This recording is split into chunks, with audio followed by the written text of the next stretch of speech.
এবার আমরা দেখব কিভাবে একটি শব্দ খুঁজে পেতে হয় কিংবা তাকে অন্য কোনো শব্দ দিয়ে পরিবর্তন করতে হয়। স্ক্রিনে আমরা একটি প্যারাগ্রাফ দেখতে পাচ্ছি। এখানে আমরা একটি শব্দ খুঁজব, ধরুন প্যারাগ্রাফ।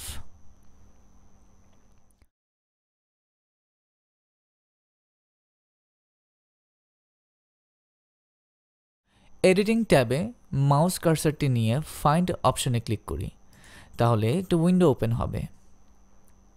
এখানে ফাইন্ড হোয়াট বক্সে আপনার প্রয়োজনীয় শব্দটি টাইপ করুন এবং ফাইন্ড নেক্সট ক্লিক করুন।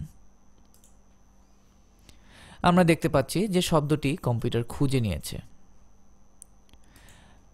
আপনি যদি শব্দটি পরিবর্তন করে অন্য কোনো শব্দ ব্যবহার করতে চান, তাহলে এডিটিং ট্যাবে মাউস কার্সারটি নিয়ে রিপ্লেস অপশনে ক্লিক করুন। এবার একটি উইন্ডো ওপেন হলো। এখানে ফাইন্ড হোয়াট বক্সে আপনার প্রয়োজনীয় শব্দটি টাইপ করুন এবং রিপ্লেস উইথ বক্সে গিয়ে আপনার পছন্দের শব্দটি লিখুন।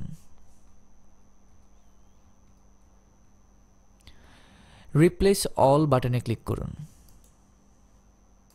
তাহলেই আপনার শব্দটি আপনার পছন্দের শব্দের সাথে পরিবর্তিত হয়ে যাবে।